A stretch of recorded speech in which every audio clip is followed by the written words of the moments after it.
Bonjour Monsieur Darmanin, Monsieur le Ministre. Quel est le sens de votre présence ce mercredi matin à l'école aux oratoires de Sarcelles ? D'abord le soutien évidemment à tous les Français de confession juive qui mettent leurs enfants dans les écoles religieuses juives, dans les écoles sous contrat, dans les écoles hors contrat, dans toutes les écoles que la République doit protéger, comme elle protège toutes les écoles, comme elle protège tous les enfants, et de le dire. De dire que systématiquement nous mettons des policiers et des gendarmes, systématiquement nous intervenons pour chaque alerte, systématiquement tout acte antisémite doit être poursuivi. Et d'être aux côtés de la population pour les rassurer, parce qu'on sent une inquiétude, et on veut leur dire à eux, les Français de confession juive qui prient si souvent pour la République, qui prient souvent pour les forces de l'ordre, que la République tiendra sa promesse de protection. Donc vous étiez à Sarcelles, à cette école aux oratoires, avec le ministre de l'Éducation nationale. Ça veut dire que vous redoutez une montée de l'antisémitisme, des actes antisémites dans les écoles juives et ailleurs ? Que vous disent vos services ? D'abord, il y a des actes antisémites nombreux en France, malheureusement, on le sait bien, indépendamment de l'attaque terroriste qu'a subi la population israélienne. Donc, de manière générale, les Juifs de France, on le sait, sont des cibles, et il faudrait être naïf pour pas le voir. Deuxièmement, nous constatons que, évidemment, les drames ont touché aussi les enfants des écoles juives. Je pense évidemment à ce qui s'est passé à Toulouse. Et bien sûr, quand on a les choses les plus chères au monde, que sont nos enfants, on est particulièrement inquiet. Et c'est tout à fait normal, je le comprends en tant que père de famille. Et donc ma présence, c'est d'abord pour remercier les policiers et les gendarmes qui font ce travail de rentrée, de sortie d'école, mais aussi en allant dans une école en banlieue parisienne, montrer que la République n'a peur de personne et qu'elle protégera tout le monde. Et ce contexte, cette actualité proche-orientale, qu'est-ce qu'elle vous inspire ? D'abord de l'horreur et de l'effroi, voir cette jeunesse fauchée, voir ces enfants, ces tout petits massacrés, voir ces centaines et de ce que j'ai cru comprendre milliers de personnes qui sont tuées, blessées, prises en otage.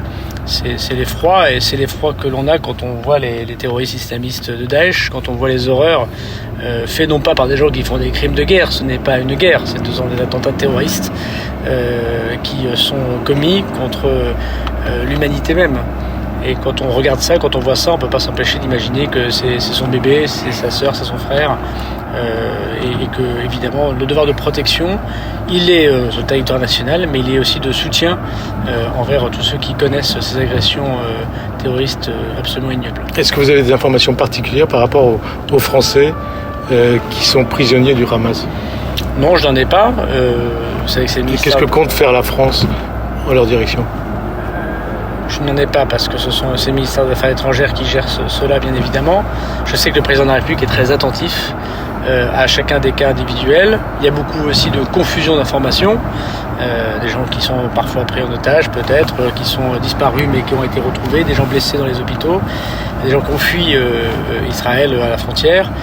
Donc je pense que les choses ne sont pas stabilisées. Ce qui est certain, c'est que la France n'abandonne jamais un de ses enfants, dans des conditions évidemment de grande inquiétude, mais je peux vous dire que tout national est protégé par la République. Et moi j'ai eu l'occasion de voir en 6 ans que je suis ministre, le président de la République s'occuper de chacun d'entre eux. La République justement, le débat politique il est très vif en ce moment par rapport à cette guerre provoquée par le Hamas contre Israël, avec une unanimité quasi générale par rapport à ce qui se passe là-bas, à part les déclarations et notamment les déclarations de LFI, la France Insoumise, qui refuse de considérer que le Hamas est une organisation terroriste. Qu'est-ce que ça vous inspire ? D'abord, je ne crois pas que le débat soit vif, politique. Je pense que l'immense majorité des responsables politiques constate que Israël a été agressé par des actions terroristes et que les massacres qui ont suivi ces actions terroristes non seulement doivent être condamnés, mais en plus, évidemment, doivent permettre à Israël de répondre, comme la France a répondu aux attaques terroristes qui l'ont touché, ou comme les États-Unis ont répondu aux attaques terroristes qui l'ont touché. Il y a ensuite,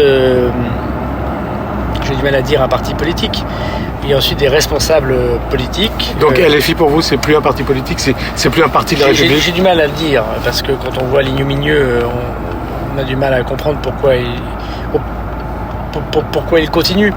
LFI s'est mis en dehors de la République dans l'erreur. Et chacun peut faire des erreurs au début de langage, mais lorsqu'ils sont répétés, évidemment, ces erreurs deviennent des certitudes de conscience. Moi, je veux vous dire que ma conviction personnelle, c'est comme pour la haine anti-flic de la part de LFI, je pense qu'il y a une stratégie électorale qui n'est pas une conviction profonde autour de la question palestinienne, qui évidemment est respectable. D'ailleurs, la position de la France a toujours essayé d'allier la présence des deux États. Ça dépasse bien sûr cela.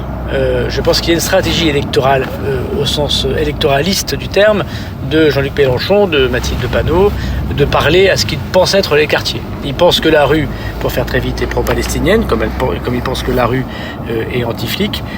Et du coup, ils se disent, tiens, en étant les seuls et les étendards de cette cause, quitte à caricaturer, alors on va récupérer les 25% des voix qui nous permettront d'être au second tour de la présidentielle. Je pense que c'est évidemment un calcul qui d'abord est faux, puisque je connais trop les gens qui habitent dans ces quartiers pour, indépendamment de leur conviction personnelle, s'apercevoir quand ils sont manipulés. Je pense qu'il y a beaucoup de gens qui ont été très électoralistes et qui ont vu s'effondrer ces calculs quand on prend les électeurs pour des idiots. Et puis, deuxièmement, c'est ignominieux parce que M. Mélenchon, Mme Panot, en dehors de leurs convictions profondes, utilisent des drames ignobles pour pouvoir faire leurs petits calculs politiques. Je crois malheureusement que LFI organise cette mise au banc du consensus républicain, cette mise au banc du bon sens et de l'humanité. Je pense que c'est fait exprès pour pouvoir être ceux qui sont les porte-voix de ceux qui peut-être par bas instinct considèrent que le Hamas est un mouvement politique comme les autres. Est-ce qu'ainsi le LFI et ses dirigeants se mettent en dehors de la République, en dehors des valeurs républicaines? C'est pas moi de juger de ce genre de choses. Je suis pas professeur de morale. C'est toujours les électeurs qui décident dans une démocratie grande et libre comme celle de la France. Ce qui est certain, c'est qu'ils déshonorent la parole française, parce que ce sont des responsables politiques, ils parlent à des millions de gens, les étrangers regardent ce qui se passe dans notre pays, la France est un pays regardé, et je crois qu'ils déshonorent la parole politique en se comportant comme ça. Est-ce que leurs déclarations, leurs attitudes sont un carburant pour l'antisémitisme en France? Je pense que le responsable politique, lorsqu'il a l'honneur de parler à des centaines, des milliers, des millions de gens, influence toujours l'action de personnes. Donc au commencement était le verbe. Et le verbe est très important. C'est l'arme du politique, le verbe. Et donc quand vous utilisez mal votre verbe, surtout lorsque vous êtes très intelligent, comme M. Mélenchon, Mme Panot, ce seraient des gens idiots, on dirait ce sont des idiots.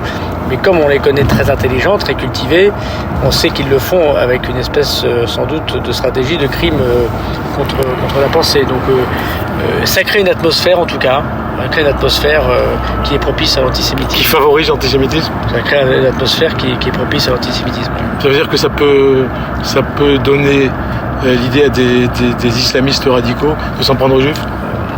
Je ne veux pas faire de politique fiction, mais c'est sûr que quand on entend des paroles violentes, quand on refuse de condamner des choses évidentes, lorsqu'on manipule parfois l'information, on crée un halo, ce qu'on appelle dans leur service de renseignement le djihadisme d'atmosphère, qui permet aux gens de passer à l'acte. On crée un halo qui malheureusement justifie des actes injustifiables. C'est-à-dire qu'aujourd'hui, LFI est plus dangereux que le Rassemblement national? Je ne sais pas, au ministre de l'Intérieur, de qualifier les partis politiques dans une grande démocratie. J'ai toujours pensé, et avant même les propos terribles qu'on a entendus de Mme Panot hier, j'ai toujours pensé... Donc il a refusé de reconnaître le caractère terroriste, de qualifier de terroriste le Hamas.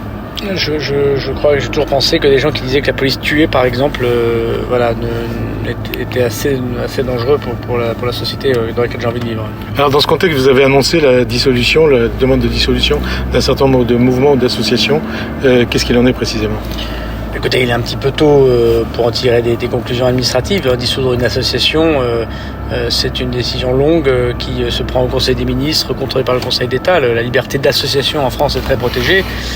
Mais j'ai enclenché un certain nombre d'enquêtes qui nous permettent de constituer des dossiers. Et donc précisément qui concerne qui et quoi? Pour l'instant, c'est trop tôt pour le dire. Ce qui est sûr, c'est que un certain nombre de d'institutions, de personnes, parfois le ministère de l'Intérieur lui-même, a signalé à la justice en procédure judiciaire des propos que nous considérons nous comme antisémites ou appelant à la haine. Et c'est le cas notamment du NPA dont vous avez vu que la police judiciaire de Paris est saisie par la justice. Il y a aussi l'association Les Indigènes de la République, le Parti des Indigènes de la République, c'est aussi dans votre collimateur? Ils font partie des personnes et des collectifs que nous regardons de très près. Et Ouria Boutelja, sa porte-parole?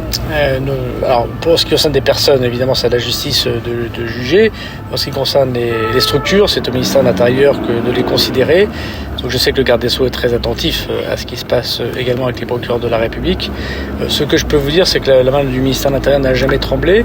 Depuis que je suis ministre de l'Intérieur, j'ai procédé à la dissolution d'une quarantaine d'associations, de collectifs appelant à la haine, d'ultra-droite, d'ultra-gauche, islamistes radicaux surtout. Je vous rappelle que j'ai proposé, voilà quelques mois, la dissolution du collectif Palestine vaincra, auteur récemment encore de propos absolument ignominieux. Le Conseil d'État m'avait pas donné raison en référé. Il y a la décision au fond dans quelques semaines. J'espère très profondément que le Conseil d'État nous donnera raison parce qu'on voit à quel point ces gens sont dangereux. Est-ce que vous avez aussi dans le collimateur les tweets d'un certain nombre de députés LFI, par exemple Boyard, Guiraud et ainsi de suite, qui ont été considérés par certains comme une apologie du terrorisme? C'est pas à moi de qualifier juridiquement les choses. Ce que je peux vous dire, c'est que lorsqu'on constate, comme tout Français d'ailleurs, que des sont contraires au droit, nous les signalons. Après, la police de l'Assemblée appartient aux assemblées. Il y a une immunité parlementaire des parlementaires dans l'action. J'ai entendu qu'il y avait un certain nombre de propositions faites notamment par des parlementaires de l'opposition. C'est pas moi qui fais la police de l'Assemblée. Mais quand on est un responsable politique, on a une responsabilité supérieure à tous les Français. Et en tant que ministre de l'Intérieur, vous regardez aussi de très près ce qui se passe sur les réseaux sociaux. Qu'est-ce qu'il en est? Oui, il y a une police des réseaux sociaux, c'est Pharos, c'est le service de la police judiciaire qui surveille ce qui se passe, souvent lutte contre les images pédocriminelles ou d'apologie du terrorisme. Là, évidemment, un œil tout particulier a été demandé sur les propos antisémites. 1200 signalements ont été faits à Pharos, à chaque fois procédure judiciaire entamée. Je veux aussi dire que si nous, on est extrêmement fort sur ces réseaux, la responsabilité vient à ceux qui les éditent. Et donc je veux redire une nouvelle fois... Qui sont souvent à l'étranger, hein. Qu'importe, quand vous imprimez un journal en France, il y a un responsable éditorial qui répond des diffamations, des appels à la haine qu'il a commis en tant que responsable d'édition. C'est pareil dans le monde numérique, c'est même encore pire parce que ça touche beaucoup plus de monde, c'est beaucoup plus viral, et donc je veux redire la responsabilité de ces réseaux, et comme l'a très bien fait le commissaire européen Thierry Breton, rappeler que ces sanctions existent contre ces grandes entreprises, qu'elles soient pécuniaires ou judiciaires, et on n'hésitera pas à les engager si ça continue. Enfin, peut-être dernière question de cette interview, un certain nombre d'associations ont appelé à des manifestations pro-Gaza, pro-Hamas, notamment ce jeudi à Paris, place de la République. Qu'est-ce qui va en être? Est-ce que vous allez demander l'interdiction de cette manifestation à Paris, place de la République, jeudi 12 octobre? Alors, depuis dimanche, un certain nombre de collectifs appellent à la défense de ce que fait le mouvement terroriste Hamas. J'ai demandé au préfet de la République de les interdire systématiquement lorsqu'ils ont évidemment ces informations et lorsqu'on peut prouver que des personnes recherchées, très mal connues des services de police au sens réputationnel, des troubles à l'ordre public peuvent exister, et vous aurez constaté que ces manifestations, même lorsque ceux-ci disent on les tiendra quand même, n'ont pas eu lieu. C'est le cas notamment à Lyon ou à Marseille ou à Paris. Alors évidemment, en soi, la cause palestinienne peut être évidemment portée par le droit de manifester en France. Il ne s'agit pas de tout confondre, mais lorsqu'il s'agit de faire de l'apologie du terrorisme, évidemment, nous procédons à ces interdictions. La liberté de manifester, là aussi, est très encadrée, et donc elle permet au préfet de l'interdire, mais toujours sous l'autorité du juge. Donc nous prendrons des décisions d'interdiction de ces manifestations lorsqu'elles troubleront l'ordre public, à notre avis. Toujours. C'est le cas de celle de Paris annoncée le 12 octobre. Écoutez, c'est encore un petit peu tôt, puisque dans 2 heures, précisément, je tiens la réunion qui va le décider. S'il s'agit de personnes que nous connaissons, des services de renseignement, de collectifs qui appellent à la haine, de slogans qui appellent à la haine, de protection évidemment de ce que fait le mouvement terroriste Hamas, évidemment nous les interdirons. Je pense que c'est plutôt la pente vers laquelle nous allons. S'il s'agit d'associations, de collectifs qui voudraient soutenir la population palestinienne tout court, chacun comprendra que même désagréable pour un certain nombre de personnes dans le public français, elles peuvent se tenir. Cependant, la main ne tremble pas, je vous l'ai dit depuis 2 jours, on a interdit toutes les manifestations avec succès. Je répète que le ministre de l'Intérieur, il est toujours sous l'autorité du juge dans ses actions. À la fin, le juge administratif choisira parce que systématiquement, les arrêtés d'interdiction sont attaqués. Merci, monsieur le ministre de l'Intérieur. Merci, Gérald Darmanin.